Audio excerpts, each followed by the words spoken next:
Mapping దొంగ ప్రభాకర్ రావును కలిసేందుకే Harish Rao America వెళ్లారని ఆరోపించారు మంత్రి కోమటిరెడ్డి వెంకటరెడ్డి. అందుకు తన దగ్గర అన్ని ఆధారాలు ఉన్నాయన్నారు.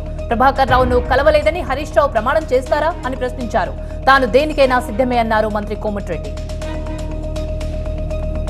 తన కుటుంబ సభ్యులతో కలిసే విదేశాలకు వెళ్లానంటూ మంత్రి కోమటిరెడ్డి వ్యాఖ్యలకు హరీష్ రావు కౌంటర్ ఇచ్చారు. యుఎస్ లో ప్రభాకర్ రావును కలిసినట్టుగా రుజువు చేస్తే అమరవీరుల స్తూపం దగ్గర ముక్కు నేలకు రాస్తానని అన్నారు. ఆధారాలు బయట పెట్టకుంటే కోమటిరెడ్డి ముక్కు నేలకు రాయాలన్నారు. పాస్పోర్ట్ తో సహా బహిరంగ చర్చకు వస్తానన్నారు హరీష్ రావు. 10 ఏళ్లలో తెలంగాణ 100 ఏళ్ల విధ్వంసానికి గురైందన్నారు సీఎం రేవంత్ రెడ్డి. తమ ప్రభుత్వం వచ్చాకే పాలనను గాడిలో పెట్టి ప్రజలకు అందుబాటులోకి తీసుకొచ్చామన్నారు. తెలంగాణ అభివృద్ధి కోసం గ్రీన్ తెలంగాణ 2050 మాస్టర్ ప్లాన్ రూపొందిస్తున్నామన్నారు. తెలంగాణ ఆవిర్భావ దినోత్సవాల్లో భాగంగా సికింద్రాబాద్ పరేడ్ గ్రౌండ్స్ లో జాతీయ జెండా ఎగురవేసిన సీఎం పోలీసుల నుంచి గౌరవ వందనం స్వీకరించారు. ఐవీఎఫ్ ఒక అధునాతన సంతానోత్పత్తి చికిత్స. అనేక దంపతులకు తల్లిదండ్రులు కావాలనే వారి కలను నెరవేర్చుకోవడానికి సహాయపడుతుంది. ఈ రోజే ఓఎస్ఎస్ ఫర్టిలిటీని సందర్శించండి. తెలంగాణ ప్రజలకు రాష్ట్ర అవతరణ దినోత్సవ శుభాకాంక్షలు తెలిపారు ప్రధాని మోదీ. రాబోయే రోజుల్లో గొప్ప చరిత్ర, విశిష్టమైన సంస్కృతికి నిలయమైన తెలంగాణ ప్రజల ఆకాంక్షల మేరకు పనిచేయడానికి బీజేపీ కట్టుబడి ఉంది అంటూ ట్వీట్ చేశారు. తెలంగాణలో ఇచ్చిన గ్యారెంటీలను పూర్తి చేయడానికి రేవంత్ నేతృత్వంలోని కాంగ్రెస్ ప్రభుత్వం శక్తివంచన లేకుండా కృషి చేస్తుందన్నారు ఆ పార్టీ మాజీ అధ్యక్షురాలు సోనియా గాంధీ. తమ పార్టీలో అసమ్మతి రేగినా తెలంగాణను ఇచ్చామంటూ సోనియా గాంధీ ఒక వీడియో సందేశం తెలిపారు. హైదరాబాద్ ట్యాంక్ బండ్ పై తెలంగాణ ఆవిర్భావ వేడుకలు జరుగుతున్నాయి. మరి కాసేపట్లో కార్నివార్ నిర్వహిస్తారు. ఆ తరువాత జయ జయ హే తెలంగాణ గీతంపై ఫ్లాగ్ వాక్ చేపడతారు. ఆ తరువాత అందశ్రీ కీరవాణికి సన్మాన కార్యక్రమం ఉంటుంది. ట్యాంక్ బండ్ చుట్టూ 20 భారీ ఎల్ఈడీ స్క్రీన్స్ ని ఏర్పాటు చేశారు. బీఆర్ఎస్ ను ఓడించామని ప్రజలు బాధపడుతున్నారన్నారు కేసీఆర్. అనతి కాలంలోనే ప్రభుత్వం అప్రతిష్ట మూటగట్టుకుంటుందని అభిప్రాయపడ్డారు. ప్రభుత్వం ప్రజాగ్రహానికి గురికాక తప్పదు అన్నారు. మళ్లీ బీఆర్ఎస్ఏ ప్రత్యామ్నాయం కాబోతుందన్నారు.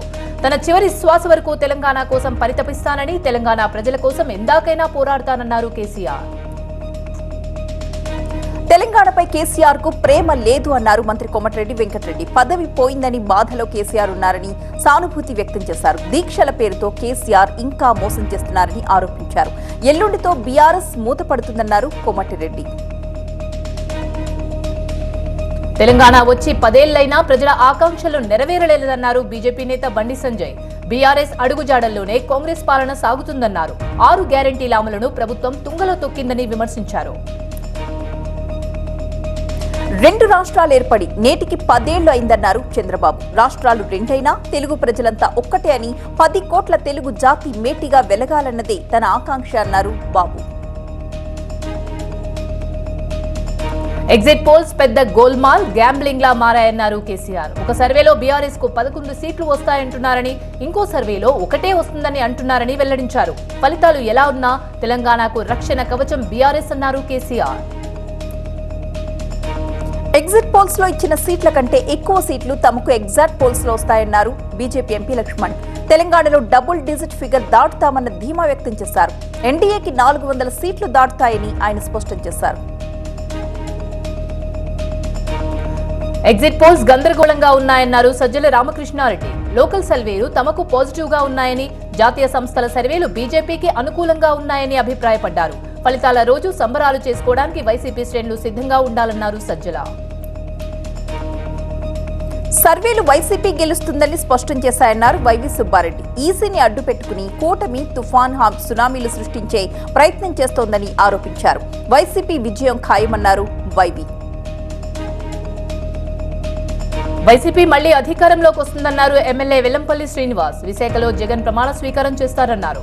ఎగ్జిట్ పోల్స్ తో టీడీపీ సంబరాలు చేసుకుంటుందని, 2019లో కూడా ఇంతకంటే ఎక్కువే ప్రచారం చేశారన్నారు.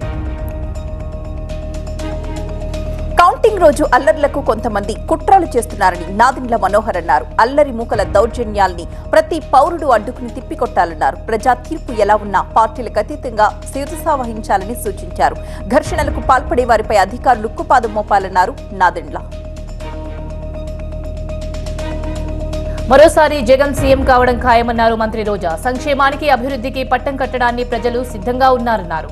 2014లో జతకట్టిన కూటమి చేసిందేవీ లేదని, చంద్రబాబు వ్యవస్థలను మేనేజ్ చేస్తున్నారని మండిపడ్డారు.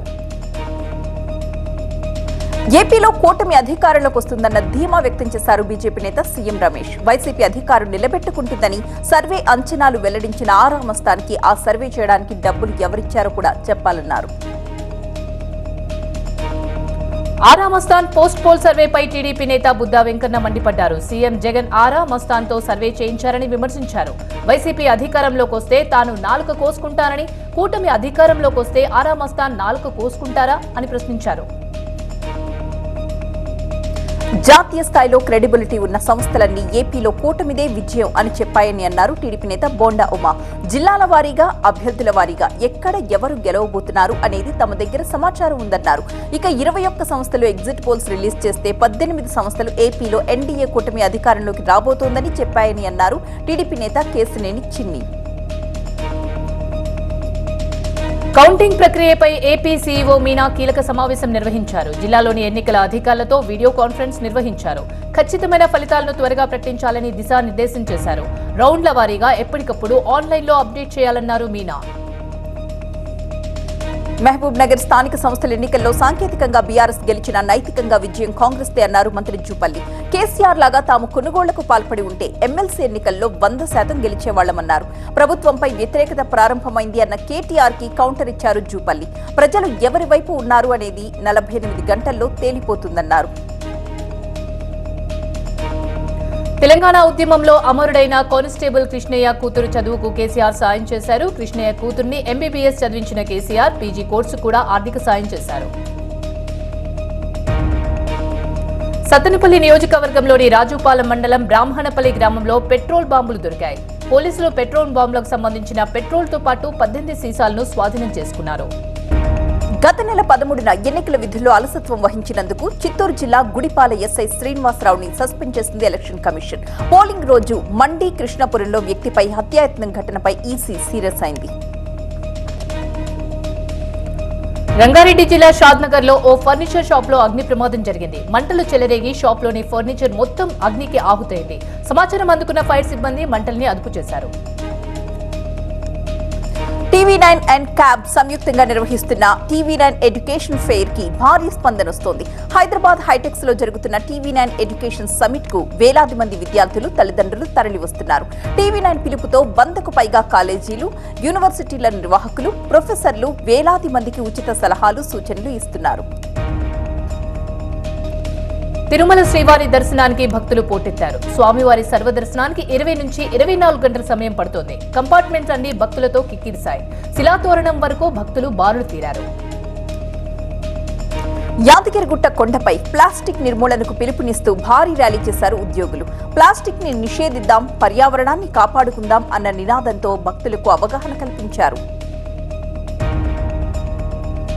హైదరాబాద్ లో ఒక్కసారిగా వాతావరణం మారింది. హైదరాబాద్ లో పలుచోట్ల వర్షం కురుస్తోంది. మల్కాజ్గిరి, నేరెడ్మెట్, ఉప్పల్, రామాంతపూర్, మేడిపల్లి, బోడుపల్ ప్రాంతాల్లో వర్షం పడుతోంది. నైరుతి రుతుపవనాలు ఏపీని తాకాయి. రాయలసీమలోకి ప్రవేశించిన నైరుతి రుతుపవనాలు చురుగ్గా కదులుతున్నాయి. వీటి ప్రభావంతో ఏపీలో తేలికపాటి నుంచి ఒక మోస్తరు వర్షాలు కురుస్తాయి. అక్కడక్కడ పిడుగులతో కూడిన వర్షాలు పడే అవకాశం ఉంది. ఎగ్జిట్ పోల్స్ పేరుతో మోదీ ప్రజలను మోసగించారని, ప్రజలను భ్రమల్లో పెట్టే ప్రయత్నం చేశారని రాహుల్ విమర్శించారు. ఇండియా కూటమికి 295 సీట్లు ఖాయమన్నారు. ఫలితాలపై పార్టీ హైకమాండ్ సమీక్ష నిర్వహించింది. ఢిల్లీ సీఎం కేజ్రీవాల్ మళ్లీ తీహార్ జైలుకు వెళ్లారు. జైలుకు వెళ్లే ముందు రాజ్ ఘాట్ ని సందర్శించి మహాత్ముడికి ఘన నివాళులర్పించారు. మధ్యంతర బెయిల్ గడువు ముగిసిన నేపథ్యంలో ఆయన తిరిగి జైలుకు వెళ్లారు. అరుణాచల్ ప్రదేశ్ అసెంబ్లీ ఎన్నికల్లో బీజేపీ మరోసారి విజయం సాధించింది. మొత్తం 60 స్థానాల్లో బీజేపీ 46, ఎన్పీపీ 5, కాంగ్రెస్ 1, ఇతరులు 8 సీట్లు గెలుచుకున్నారు. సిక్కింలో మరోసారి ఎస్కేఎం పార్టీకి ప్రజలు పట్టం కట్టారు. అరుణాచల్ ప్రదేశ్ లో బీజేపీ ఘన విజయం సాధించడంతో ఈటానగర్ లో సంబరాలు మిన్నంటాయి. బీజేపీ కార్యాలయం దగ్గర బాణసంచా కాలుస్తూ సంప్రదాయ నృత్యాలు చేశారు బీజేపీ కార్యకర్తలు. లోక్సభ ఎన్నికల పోలింగ్ సరళి ఫలితాలపై విశ్లేషించింది కాంగ్రెస్. మల్లికార్జున్ ఖర్గే, రాహుల్ గాంధీ ఆధ్వర్యంలో సీనియర్ నేతలు, అభ్యర్థులతో వీడియో కాన్ఫరెన్స్ నిర్వహించారు. లోక్సభ ఎన్నికల ఫలితాల తరువాత దురహంకార అవినీతి ఇండియా కూటమి రాజకీయాల నుండి నిష్క్రమిస్తుందని బీజేపీ నేత తరుణ్ చుగ్ తెలిపారు. ప్రధాని మోదీ నాయకత్వంలో బీజేపీ యాక్సిలేటర్ పై ఉందని, ఇండియా కూటమి వెంటిలేటర్ పై ఉందని ఎద్దేవా చేశారు ఆయన. గతంలో ఎగ్జిట్ పోల్స్ చెప్పినవి నిజమయ్యాయని, ఈసారి కూడా ఎన్డీఏ కూటమికి 375 కంటే ఎక్కువ సీట్లు వస్తాయన్నారు కర్ణాటక మాజీ సీఎం జగదీష్ షెట్టర్. కర్ణాటకలోనూ బీజేపీకి 25 సీట్ల కంటే ఎక్కువే రాబోతున్నాయని ధీమా వ్యక్తం చేశారు జగదీష్ షెట్టర్. బెంగళూరులోని స్ట్రాంగ్ రూమ్లను పరిశీలించారు BBMP commissioner CEO Tushar Girnath. Strong రూమ్ల వద్ద సీసీటీవీల పనితీరు, భద్రత గురించి అధికారుల్ని అడిగి తెలుసుకున్నారు. లోక్సభ ఎన్నికలు ముగియడంతో అభివృద్ధి పనులపై దృష్టి పెట్టారు ఉత్తరప్రదేశ్ ముఖ్యమంత్రి యోగి ఆదిత్యనాథ్. తాజాగా ఆయన గోరఖ్పూర్లోని జునూన్ సందర్శించారు. వేసవిలో జంతువుల కోసం తీసుకుంటున్న ప్రత్యేక జాగ్రత్తల గురించి అధికారులను అడిగి తెలుసుకున్నారు యోగి. లోక్సభ ఎన్నికల హడావుడి ముగియడంతో అసోం వ్యవసాయ శాఖ మంత్రి అతుల్ బోరా తన స్వస్థలంలో వ్యవసాయ పనుల్లో మునిగిపోయారు. స్వస్థలంలోని పొలంలో ఒక సామాన్య రైతులాగా మారి పవర్ ట్రిల్లర్ యంత్రంతో దున్నుతూ వరి నాట్లు వేశారు మంత్రి. దేశవ్యాప్తంగా టోల్ ఛార్జీలు పెరిగాయి. టోల్ ఛార్జీ సగటున 5% పెంచారు. పెరిగిన టోల్ ఛార్జీలు ఇవాల్టి అర్ధరాత్రి నుంచి అమల్లోకి రానున్నాయి. 2025 మార్చి 31వ తేదీ వరకు ఈ పెరిగిన ఛార్జ్ అమల్లో ఉంటుందని national highway authority of India వెల్లడించింది. తమిళనాడులోని కడలూరు సమీపంలో ప్రమాదం. అదుపు తప్పి నదిలోకి దూసుకుపోయింది ఒక కార్. దీంతో ఆ కారులో చిక్కుకుపోయిన 5 ప్రయాణికుల్ని కాపాడారు గ్రామస్తులు.